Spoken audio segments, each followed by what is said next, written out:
la famille. Hi, thanks everybody. So I'll explain to you why I ended up here.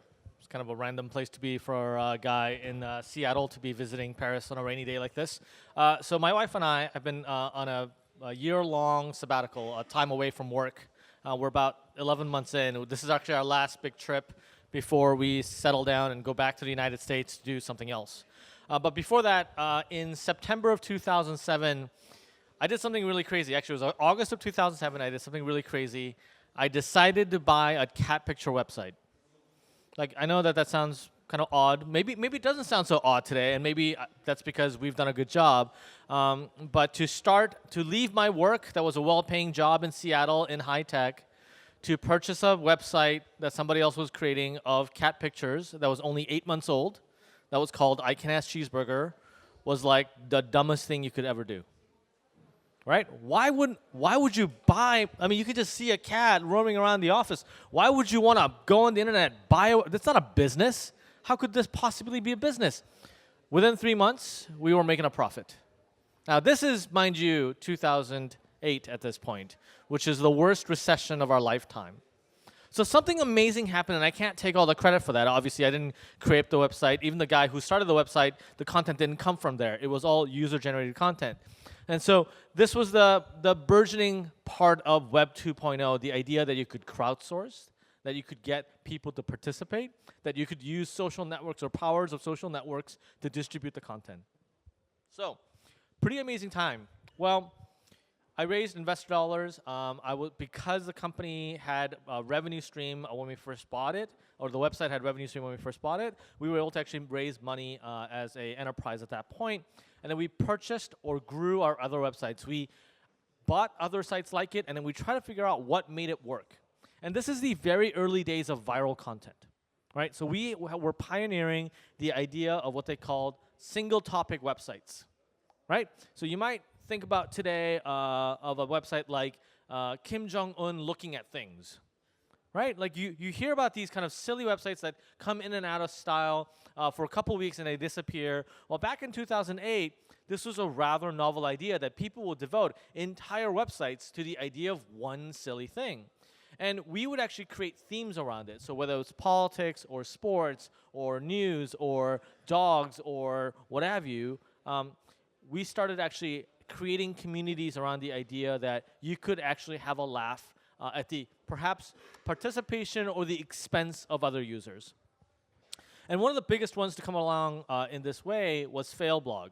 And so when people started saying the word fail back in 2009, there was a real hub and a genesis to where all this content came from, and that was Failblog. So for me, it was very much accidental.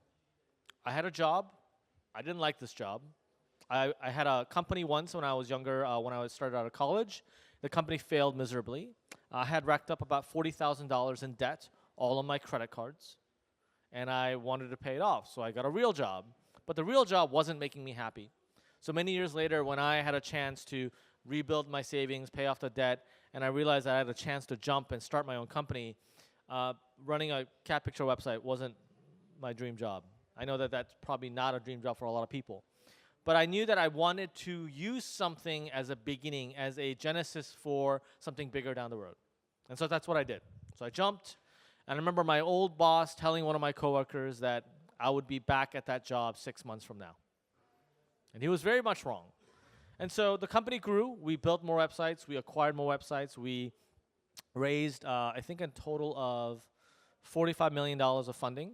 I stepped down from the company about a little over a year ago because I felt that I had no longer much to contribute. I was a CEO, but I had a president that I brought in, and I was getting tired and worn out by the everyday rhythm of running a company. And so I stepped down, decided to travel the world, and since then the company's been sold, so I have nothing to do. In fact, I have a hard time telling what time of the day of the week it is. So that's a great vacation, but I'm really actually itching to get back into doing something really creative. So I know that's a pretty broad outline of where I got started. I'd much rather for this to be interactive, for me to get to know what you are thinking about or where your life journey is. And what's interesting is that in the short amount of time I've gone through my entrepreneurial journey, I've met a lot of people and I've gone through a lot of crap. And that's taught me a lot of lessons, and I'm happy to tell you what I've learned and hope that you take away something from that. I think one of the most defining aspects of I Can Has Cheezburger, and the reason, in my opinion, that it was so viral, was the vernacular that you created, which has become kind of like the default meme language. How did you come up with that? So one of the really interesting things about creating anything in a user-generated community is that you can't really do anything. Right? You create this environment, probably very much like the family. You create the environment in which everything that is amazing happens within inside the walls, right? And so that language is a mixture of LEET, L-E-E-T, speak, right? The hacker language, or so to speak. And the other is just internet misspellings and errors, and sometimes even like baby talk from how people kind of imagine animals talk, just kind of all merged in together, where they started creating a separate dialect on the internet. And what's fascinating about LOLspeak, as we called it, we helped create a dictionary. Somebody was actually translating a part of the Bible into LOLspeak. There's a programming language called LOLspeak. And the idea was that for the first time in human history, people were creating a separate dialect without ever talking to each other. So dialects get created because you live in a region and you're cut off by a bunch of mountains, and then you start saying, you know, bonjour, and the next thing you know, it's bonjour, and then it's like, right? And then like you're like, then that becomes a language, and that's how language drifts. Well, on the internet, it became very different. It had this multi-influence kind of point, and that vernacular got started, and from there, it kind of went to other places, probably because we gave it the resources and the structure for people to think about it. And that's one of the most really interesting things you can do about community and crowdsourcing, is that you are not the person doing the work. You're the person doing the work so that others can do all the work. So. Hi. You said that after 3 months you were making money or something like this? Yeah. How did, like, well, so why so many people follow you or something? Yeah. So I didn't have anything special that I was doing. We had a lot of traffic, and it was growing. So and also we had very little expenses. For the first 3 months of the company, I commuted from my bedroom to my living room with my dog. Right. That was it. That was like all the. So we didn't have any offices. We had server bills, and even that we were hosted on WordPress.com, and they were footing all the costs, because at one point, we were 25% of every page view on WordPress.com. So I think at one point we were 6% of global WordPress. Like, that's just, it's the amount of traffic just absolutely insane. And then one day, I'll give you an example. We decided to build a website called Senior GIF. Right, this is when GIFs were getting started again. This is, I think, back in 2010, and we were loading 50 kilobyte images, and then one day we decided to load 2 megabyte GIFs. And so imagine to your hosting provider where most of your images were 50K, and then the next morning they wake up and most of your images are 2 megabytes. They're like, what just happened to our system? Everything just crashed. So WordPress emailed us and said, what are you guys doing? I said, oh, we're, those GIFs from the 90s? Well, they're back. We're posting them. And they're like, oh my God. So, and we were hosted on them for free because we're such an interesting test case for them. And so we continue to find ways to make our finances as small as possible. We worked with the cheapest providers that knew us the best, that could provide us with slightly better service than the other cheapest guy. Like, we weren't the Rolls Royce of what we were doing. We were just duct taping, fixing, band-aiding as we went along just to stay alive. Because we didn't know how long it was going to last. So we were profitable because I was sitting at home eating ramen noodles, and we were just trying to keep the lights on. And then as the site grew, we realized that what we were doing was working, and that we could launch other websites, and that we could actually borrow somebody else's office, and maybe buy a couple of folding tables. And then maybe if we had a couple of folding tables and the room got too cramped because there are 5 people in a one-person office, and then we might figure out how to get the next office. And so we just kind of kept our expenses low. But at one point, we realized that it was working at such a large scale that we kept on going. Yeah. It was just kind of accidental, but it worked. Ben, yes. What was the revenue source? You mentioned that you were profitable in 3 months, but what was actually the revenue? Was it advertising or? Yeah. So our original revenue source was entirely network-based advertising. And so we were basically using publicly available ad network code inserted into our stream. We would try to make private deals, but as we were growing, that became easier and easier. And so you'd use Google Sense. It was a company called Travel Fusion at the time. So all these ad networks have come and gone, but that's where we got started. And then after we hit about 5 or 6 employees, we decided to sell merchandise. So we went out and found a T-shirt printer, somebody who would make hats, somebody would make just random things that you would see on a lot of fan websites. And at what point we sold $1 million worth of merchandise. And it became a business in and of itself. And then we went out and tried to build virtual goods. So you could actually collect tokens and figurines on the website by visiting frequently. And we actually figured out how to make some money off that. But it wasn't a lot, but we were trying. That was a very small percentage of our revenue, and we probably lost a lot of money on that. And then we did book deals. We published books. If you think about this for a second, you are printing photos from a free website into a book. You sell in a store where people pay money, right? Or you could get it for free on the internet. But we sold hundreds of thousands of copies of our books. In fact, we actually have 2 New York Times best-selling books. Crazy. That people would pay money to buy a book of things that you could get for free on the internet, because there's something really powerful about holding that in your hand. So those were our revenue streams, and then eventually we just reverted back to focusing on advertising. The advertising world is interesting. If I had to do it all over again, I don't know that I'd go back to being in the media business. I think I've done enough of that. I actually started another company a few years ago called Circa. It was a mobile app for news, and the idea was that if you live in the 21st century and you get all your news on your phone, it's really, really hard to read all those long articles, and those long articles are not designed for your phone. So we said, what if we could actually atomize news? Literally take every piece that's in news and figure out if we could remove it to its smallest chunks and then run it almost like a piece of software. Like, hey, if you already know that information about Egypt Air 308, we don't need to ever show you that again, because we know that you've read it. And so we built this company out of San Francisco, and it was a really interesting experiment, and that's probably enough media companies for me in one lifetime, and I would probably do something not related to advertising from here on out. Yeah. Anyone else? So the first website was Cheezburger, or you had? Yeah. So the first website we purchased was called I Can Has Cheezburger. The company that I founded was called Pet Holdings. I was unavailable. I had a job. The lawyers had to pick a name for incorporation. Don't ever let your lawyers do that. But we took the last part of I Can Has Cheezburger and made that the corporate name. So Cheezburger Network is the name of the whole company, or Cheezburger, and I Can Has Cheezburger is the cat picture website that we acquired first, and then we bought Failblog and Know Your Meme and other properties. Yeah.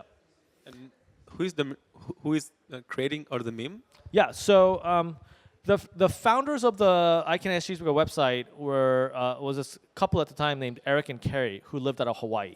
So Eric now works for Facebook. They were aggregators. They did not create the memes. The memes, a lot of them came from websites like 4chan or like Something Awful, where these were internet forums where people were creating content for each other.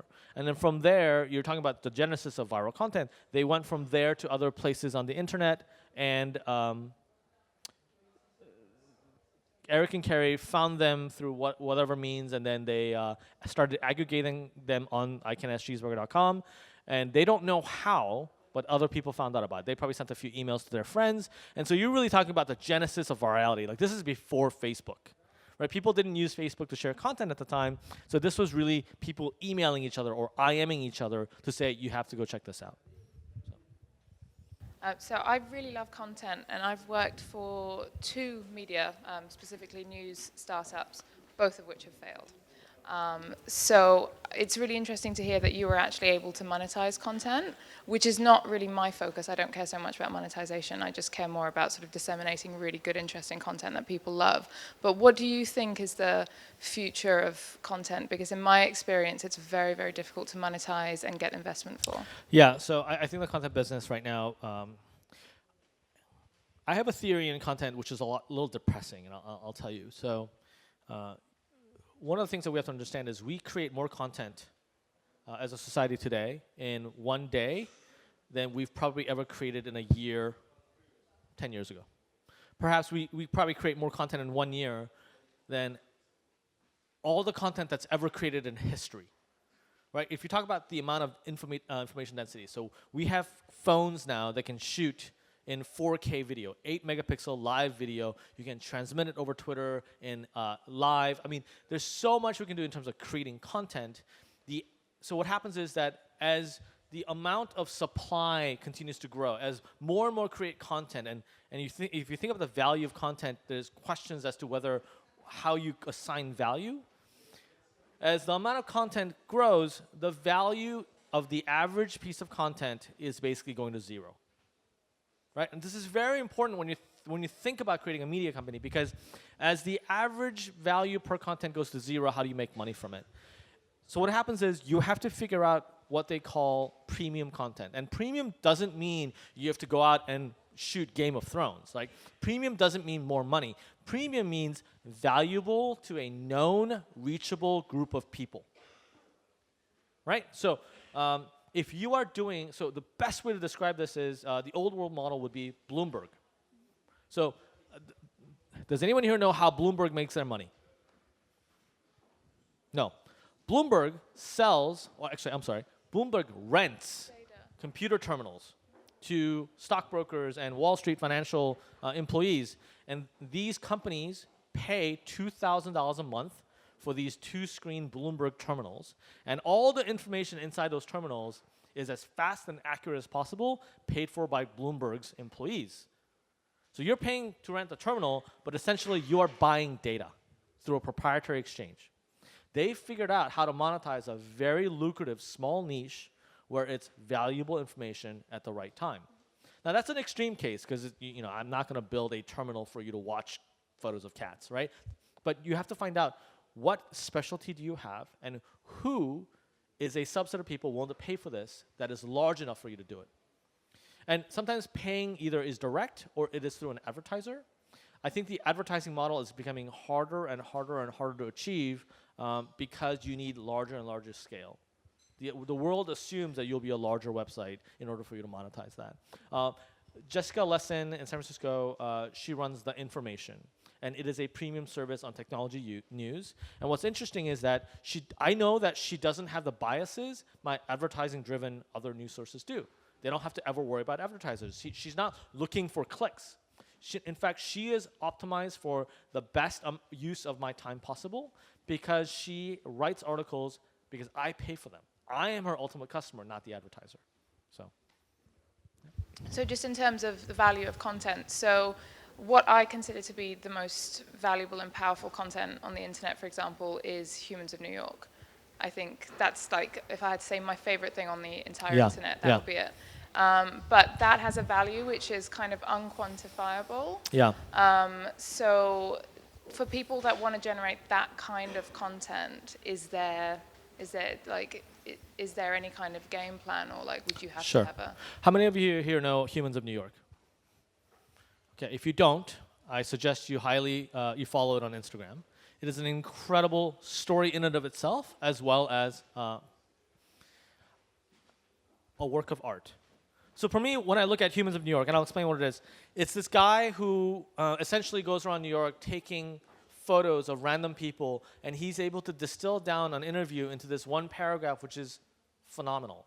Like this amazing enlightenment of a true moment from this person's past and this person's life that makes you see the world in a brand new way or just brings you to tears. He also did a series on Syrian refugees where he actually went to where these refugees were coming or they're staying in hospitals and really brought a human face to the Syrian refugee crisis, even when people, especially in the United States, weren't even aware of this was happening. Right now, he's in hospitals in New York raising funds for children's cancer. So what's interesting about this is that media has this broad definition where sometimes it's commercial, sometimes it's informational, just factual, and sometimes it's artistic. And what Humans of New York does, for me, is more a work of art than it is journalism or media. And so if you want to go that route, you are a solo artist with a set of patrons that want to support you in what you do. Luckily today, more than ever, if you want to be a solo artist doing something amazing on the internet, this is the best time to be alive. Whether it's Patreon or Zivity or Kickstarter or Indiegogo, there are incredible platforms out there where people have factually raised hundreds, if not millions of dollars, hundreds of thousands or millions of dollars for like subgenres of work. So theater, writing, music. And what's cool about that is you are then no longer beholden to the middleman in the way you used to. You are directly responsible for producing a piece of content for the customer. I don't know how long that's possible. I don't know if that world is going to continue to shift. But you can now, if you have great talent and if you have history of being able to deliver on that talent, you can make a living. I'm not saying it's a good one, but you can make a living being an artist using the internet today. What is your meme that you prefer? My favorite meme. Okay, Your so favorite it's meme, yeah. very obscure. It's a picture of a bat, like a little bat that's being brushed by a toothbrush. It's getting a bath. I'm not sure why it's getting a bath, but it looks really kind of dejected, like me in the rain. And it says brushy, brushy, brushy. It's old, it's random, it's weird. And then the other one is there's this picture of a kitten in a wine glass. And the kitten looks kind of old, like it's a kitten version of an old man cat. And he's got his arm on the side of the wine glass, he's in the wine glass itself, and it says, send me to the ladies with my compliments. And it's just really cute. So, yeah, that's some of my stuff. I have a pet peeve when people talk about memes. Like, memes are not the thing itself. So this is like a very common misnomer. So like, if you ask Richard Dawkins, he might actually disagree with me here, but there's memes, which is the idea of things getting spread from person to person. So like religion is a meme, right? Revolutions are memes in that informational sense.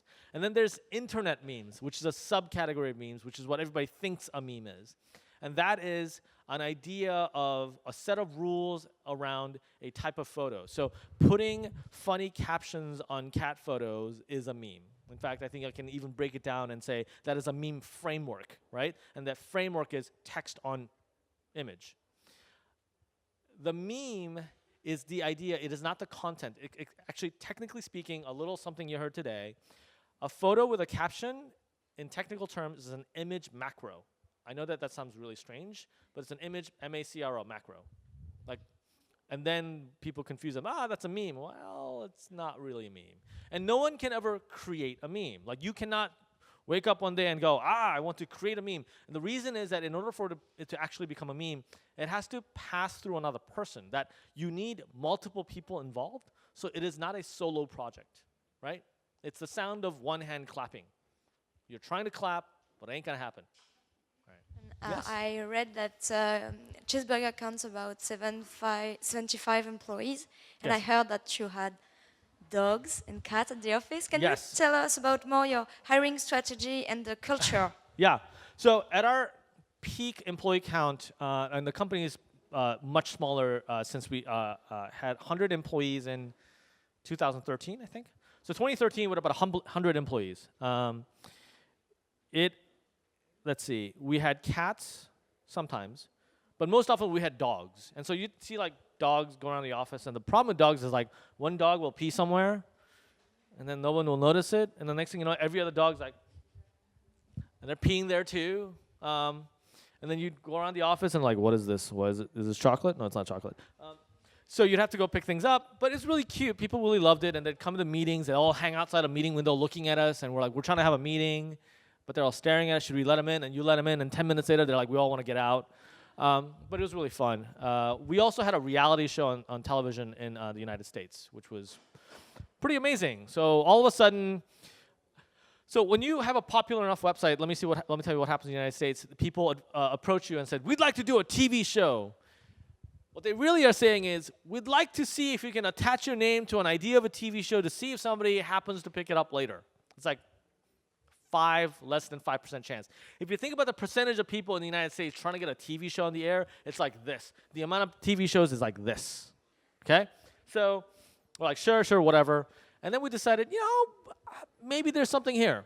So we had a Hollywood agent, like a big Hollywood agent company, which is weird to think about.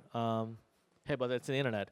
And then they put us together with a producer, and we created what they call a sizzle reel, which is like an 8-minute fake version of an episode, like a sample. And we showed it around to a bunch of companies. And Bravo, which is a big reality TV show network in the United States, purchased the rights to this show called LOL Work, LOL Work. And so all of a sudden, we had TV crews in our office. We had to actually move half our company away into their own section, and then we had to keep a fake but real version of our company in one section, because you couldn't do things like, oh, you can't have that logo, like HP is not a sponsor of the show, so somebody have to come over and remove the product or tape over it. And it's funny because Apple was a sponsor, and so you see everybody have 2 laptops, because Apple just sent us laptops, and we're like, well, we already have laptops from Apple. So you see these weird things happening, and then there are people who are like selected for the show, and we're like, okay, we need to make these guys work together. I'm like, they don't usually work together. They're like, well, figure it out. These guys have to work together. And so we filmed 6 episodes. It was okay. But it was a really interesting experience, because I thought people on the internet worked hard at startups, but these guys showed up before we were there at work and left afterwards. So like, we talk about how hard it is working at startups. Like, there are other industries who've been doing this for a lot longer and a lot harder, and sometimes you don't give them the respect. And I realized how difficult it is to shoot a TV show. So, Ben, when you first decided to buy the website back in 2007, and you've been working with websites ever since, and you decided to take a break, what were the key, about a year ago you said, about 11 months ago, what were the key elements of making that decision? You were fed up, or were you had burnout, or you had made your money and you just want to do something else and have a break? Yeah. So kudos to you for listening and writing down all the facts. That's very good. So about 2013, we had 100 employees, and I was very unhappy. Things were not going right. I had the most responsibilities ever. Things weren't going right. We went through some layoffs, and it was very difficult for a while, and I realized that the part that I enjoy is not the turnaround, it is not the day-to-day slog, it is the getting the idea from 0 to 1, or maybe from 0 to 2, right?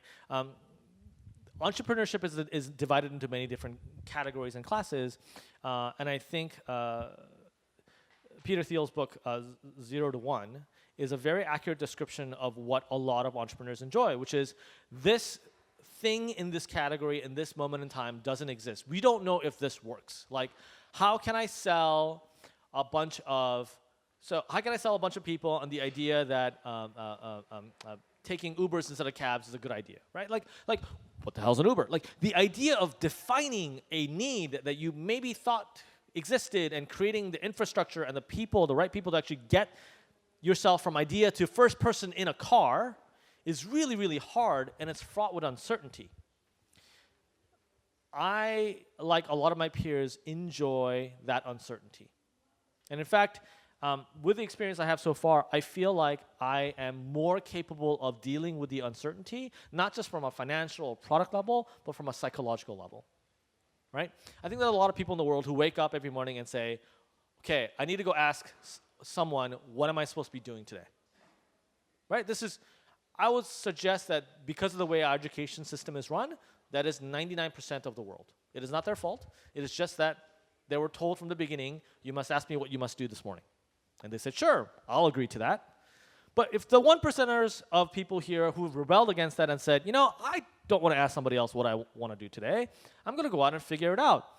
It's really difficult because there are no rules. Because every business at every point in time in every region has a different set of probabilities for success and different routes for success. And it is not your job to solve the world's problem. It is your job to solve this tiny little market with this tiny group of people that might make your business work the first day, and then figure out how to grow that from then on. So once you figure out 0 customers to 1 customer, the next is going from 1 to 100 to 1 million customers. That part, I'm not sure if I like that part. And so when I realized this, and I've done this again in kind of a different way with Circa, the news app. I had a friend, co-founder, who was a CEO and was in a different city, and he raised money, built a company, built a technology. It was a remarkably well done job. The company was mentioned in so many different journalistic circles because what we were doing was innovative, but he wasn't able to make money on it. We turned down an acquisition offer. It turned out to be bad timing, and then it turned out we should have taken that offer in the first place. But anyway, entrepreneurship regrets. But it was awesome. What a great experience, because I now know that I can do that journey from going 0 customer to 1 customer, and that's really interesting. But there are times when it is really stressful, because you don't know if somebody will want the thing that you've invested so much of your life in, not 1 customer, right? And that's a huge rejection that you deal with. So now, we'll probably go back to San Francisco. We'll go back to Seattle. We'll pack up all of our stuff. We're going to end up moving down to San Francisco. I just want a new, fresh place to start. I want a new environment. And then I'll figure out what to do. But right now, I have the luxury of being able to say later. So, yeah. And what you've just described is your own self-realization in yourself and what you're happy with and what you wanted to do. Yeah. When you made that announcement to your colleagues, to your fellow directors, to your investors, what was their reaction and how did you manage it? So, I think there's this dialogue in our heads about what happens when a founder steps down or a CEO leaves.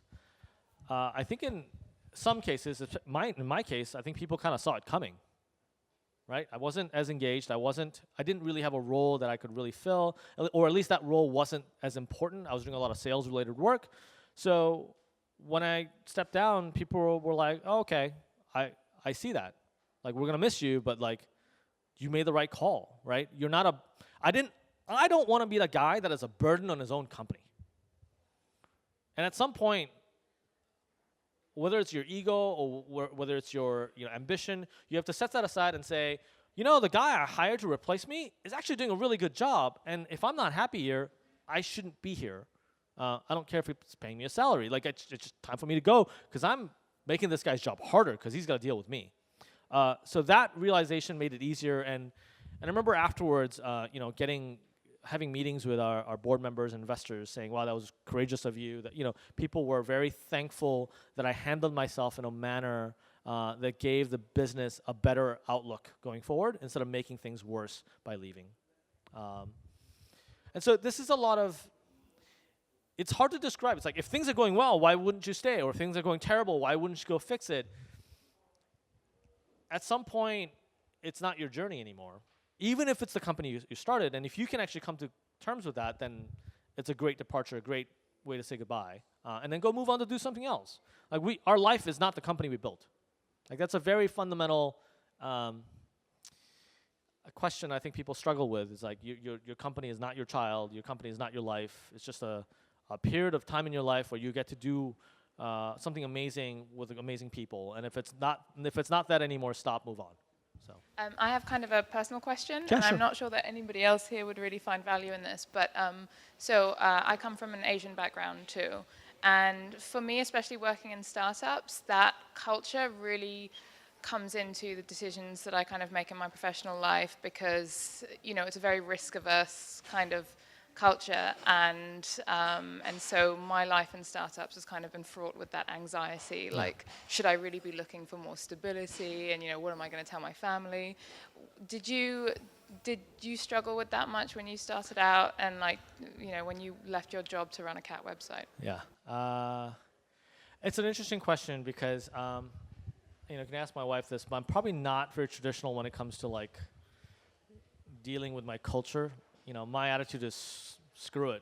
But I know it's a lot more difficult for other people. But I don't know that I did this in the past, but I do a better job of it now, where I try to find the biggest perspective I can. So like, close your eyes, imagine yourself on this place, and then like Google Maps, zoom out. Like, keep clicking minus, zoom out, right? On this planet, with the moon, solar system, the universe, and then you're like, why does what I do matter? Why does the cultural values that somebody taught me that happened, that got created because they were hunting deer in some place far away matter, right? It doesn't really matter. So what really matters is like, okay, do I have enough food? Right? Like all of human biology is designed so that I can have enough food. Well, yeah. We actually, I mean, this is so stereotypically American in Paris. We had a croissant from a famous bakery, and we like sat there like taking each bite, and I'm like, oh my God, the amount of butter in this thing is crazy. I could live on the amount of butter in this one croissant. I'm probably saying that wrong too. But we have so many calories, like the problem, the likelihood that we will starve to death, especially at this professional educational level, is virtually zero, right? Okay, so you don't have anything to worry about for food. Will I have a place to live? We can always move in with someone. Okay, so I don't have to worry about shelter. It might suck, but I don't have to worry about shelter. I mean, I was living in a basement apartment for a while, and it sucked, but I'm not going to go, freeze to death. Okay, will I have friends? Yeah, at no point in my career, whether things were going or bad, did I have no friends. Sometimes it was better, sometimes it was worse. So of all the things that you need to have the bare essentials in modern life, you have socialized medicine in France, right? Like you have healthcare paid for? Yeah, well, okay. We kind of have that in the US. So like, you are not even going to die because you can't afford medicine. Well, we kind of die if we can't afford medicine. So you're better off here. So no matter what risk you take, as long as you're not an idiot, you're not going to die. And sometimes I even take those risks. I've jumped off cliffs wearing a rope, hoping it won't snap. I mean, that's a bad idea. But your business isn't going to kill you. It might make you feel terrible about the reputation if things didn't go right. It might make you feel bad about the investors if you lost their money. It might make you feel bad because there's a lot of feeling bad and stress. But the thing that I ask people is that at some point, modern society made a contract with its entrepreneurs that said, if you are bad at business and you fail and you lose money, we will forgive you of your debts. Now, this wasn't true for the longest time in history. If you, in the Middle Ages, borrowed money and you couldn't pay, they sent you to debtor's prison, where you had to carve rocks till you could pay back the debt. We don't do that anymore. You go to bankruptcy court and they clear you of your debts. In startups, we don't even do that. No, there's no personal debt. You raise money as a part of the company doesn't work, you walk away. You declare bankruptcy, but nobody actually does. So if society's made a contract with you that says you will not starve, you will not be without shelter, you will not be without friends, and if you fail, we will forgive you of your debts, then what are you actually risking? You're just risking your time. Now, I'm making it a lot easier than it sounds because the emotional toll of doing a company is very, very hard. But I don't want people to assume that the fear that they have about success or failure is the same thing as life or death. It is not. So being Asian to me, if I look at it in that perspective, has no bearing on what I do. Yeah.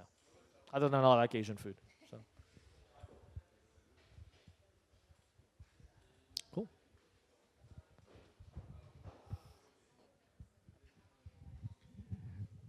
Ben, you've just spent 11 months traveling around the world. Yeah. Have you picked up ideas of your next venture? So in the last 11 months, the first 3 months, I felt guilty that I wasn't working.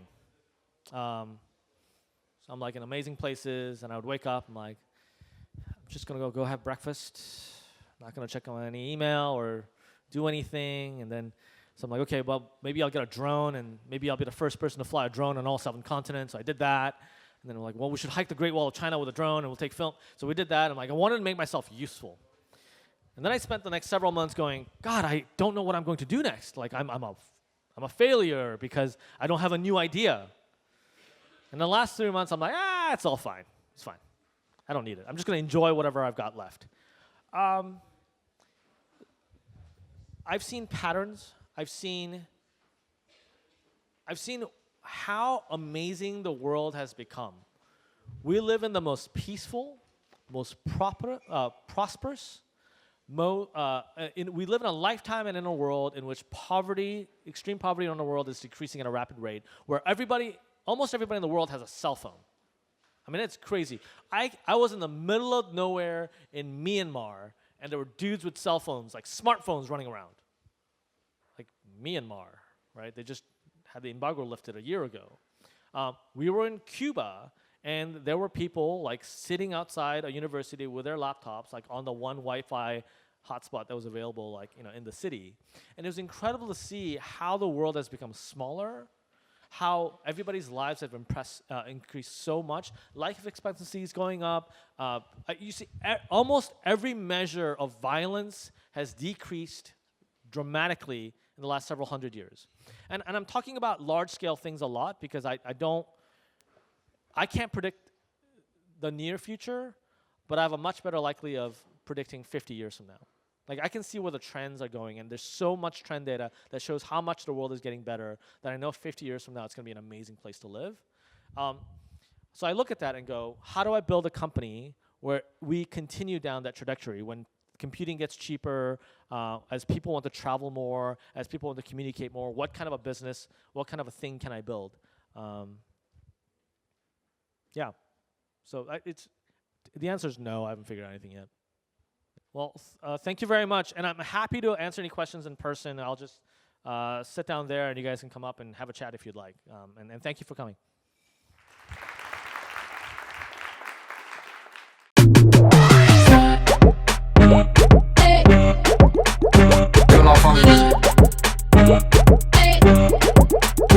Good life on me.